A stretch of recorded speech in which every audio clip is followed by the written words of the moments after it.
ಯಾಕೋ ಈ ತಮ್ಮನ್ನ ಬಾಟಿಯ ವಿಚಾರನ ಬಿಜೆಪಿ ಅವರು ಜಾಸ್ತಿ ಇದು ಮಾಡ್ತಾ ಇದ್ದಾರೆ. ಸೊ ಇದು ರಾಜ್ಯದ ಹಿತಾಸಕ್ತಿಗಿಂತ ರಾಜಕಾರಣಿಗಳ ಹಿತಾಸಕ್ತಿ ನೋಡಿ. ಒಂದು ನಾನು ಈಗಾಗಲೇ ಭಾಳಷ್ಟು ಹೇಳಿಬಿಟ್ಟಿದ್ದೀನಿ. ಪ್ರತಿ ದಿವಸ ಸಾಕಷ್ಟು ನಮಗೆ ಎಷ್ಟು ಪ್ರಚಾರ ಸಿಗಬೇಕಾಗಿತ್ತು ಅದಕ್ಕಿಂತ ಜಾಸ್ತಿ ಪ್ರಚಾರ ಸಿಕ್ಬಿಟ್ಟಿದೆ.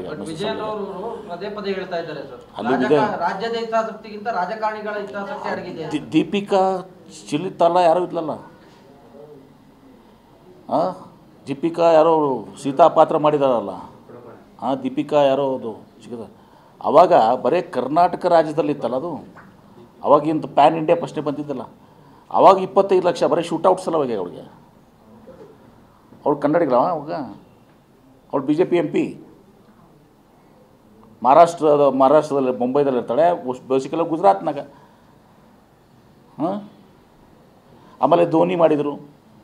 ಧೋನಿ ಮಾಡಿದಾಗ ಅನಿಲ್ ಕುಂಬ್ಳೆ ಇರಲಿಲ್ವಾ? ಅವರು ಅರ್ಧಕ್ಕೆ ಬಿಟ್ಟೋದ್ರು. ಸುಮ್ಮನೆ ಅದೆಲ್ಲ ಭಾಳ. ಇದು ಮೈಸೂರು ಸ್ಯಾಂಡಲ್ಲು ಅಧೋಗತಿಗೆ ಹೋಗಿದ್ದನ್ನು ನಾವು ಬೆಳೆಸಿದ್ದೀವಿ. ನಾವು ಇದನ್ನು ನಮ್ಮ ಟಾರ್ಗೆಟು 5,000 ಕೋಟಿಗೆ ಒಯ್ಯೋದಂಥದ್ದೇ. ಇದು ಒಂದು ಮತ್ತು MSIL ಎರಡೂ ಕೂಡ ನನ್ನ ಒಂದು ಅವಧಿಯಲ್ಲಿ ಇದನ್ನು ಅತ್ಯಂತ ಉತ್ತುಂಗಕ್ಕೆ ಒಯ್ಯಬೇಕು. ಇವು ಎರಡೂ ಒಂದು ಇದರ ಸಂಸ್ಥೆಗಳಾಗಬೇಕು. ಅದ್ರ ಜೊತೆಗೆ NGF ಕೂಡ ಇಟ್ಕೊಂಡಿದ್ದೀನಿ ಮೀಟಿಂಗು. ಹುಬ್ಳಿ NGF ಭಾಳ ಒಳ್ಳೆ ಟ್ರಾನ್ಸ್ಫಾರ್ಮರ್ಸ್ ಮಾಡ್ತಾರೆ. ಇವತ್ತು ಪಾರ್ಲಿಮೆಂಟ್ ಹೌಸ್ಗೂ ಅವರೇ ಕೊಟ್ಟಿದ್ದಾರೆ, ಜೇವರ್ ಏರ್ಪೋರ್ಟಿಗೆ ಕೊಟ್ಟಿದ್ದಾರೆ, ರೈಲ್ವೇಸ್ ಕೊಟ್ಟಿದ್ದಾರೆ.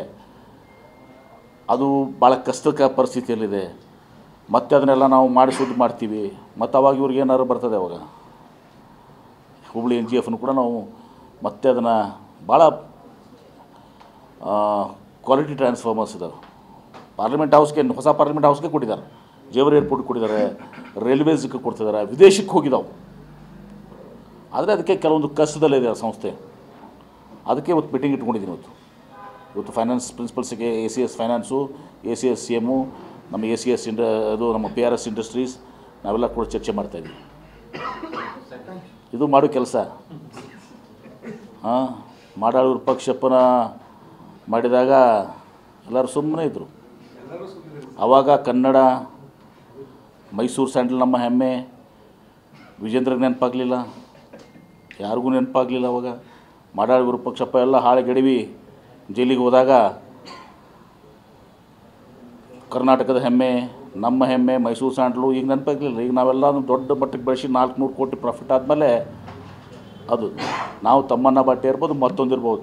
ನಾಳೆ ಪ್ರಸಂಗ ಬಂದರೆ ಹಾಲಿವುಡ್ ಆ್ಯಕ್ಟ್ರೆಸ್ನೂ ತೊಗೋತೀವಿ ಅಂತ ಹೇಳಿದ್ವಿ. ಮುಂದೆ ಇಂಟರ್ನ್ಯಾಷನಲ್ಗೆ ಹೋದಾಗ ಹಾಲಿವುಡ್ ಆ್ಯಕ್ಟ್ರೆಸ್ನೂ ತೊಗೋತೀವಿ. MB ಪಾಟೀಲ್ ಬೆಳೀತಾ ಇಲ್ಲ, ಕೇಸ್ ಡೀಲ್ ಬೆಳೀತಾ ಇದೆ. ಮೈಸೂರು ಸ್ಯಾಂಡಲ್ ಬೆಳೀತಾ ಇದೆ ಗೊತ್ತಾ?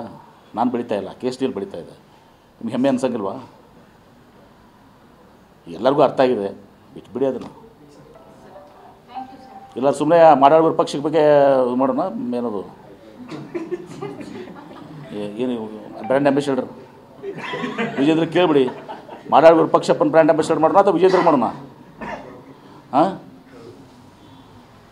ಇಬ್ಬರಾಗ ಒಬ್ಬರನ್ನ ಬ್ರ್ಯಾಂಡ್ ಅಂಬಾಸಿಡರ್ ಮಾಡೋಣ ಬೇಕಾದ್ರೆ. ಅದು ಬೇಡ, ಲಘುವಾಗಿ ಮಾತಾಡೋದು ಬೇಡ. ನಾನು ಅದು ಉನ್ನತ ಮಟ್ಟಕ್ಕೆ ಬೆಳೀತಾ ಇದೆ. 5,000 ಕೋಟಿಗೆ ಹೋಗಬೇಕು. ಮುಂದೆ ಹಾಲಿವುಡ್ ನನ್ನ ಆಶಯ. ಅವಾಗ ನಾನು ಇರೋದಿಲ್ಲ.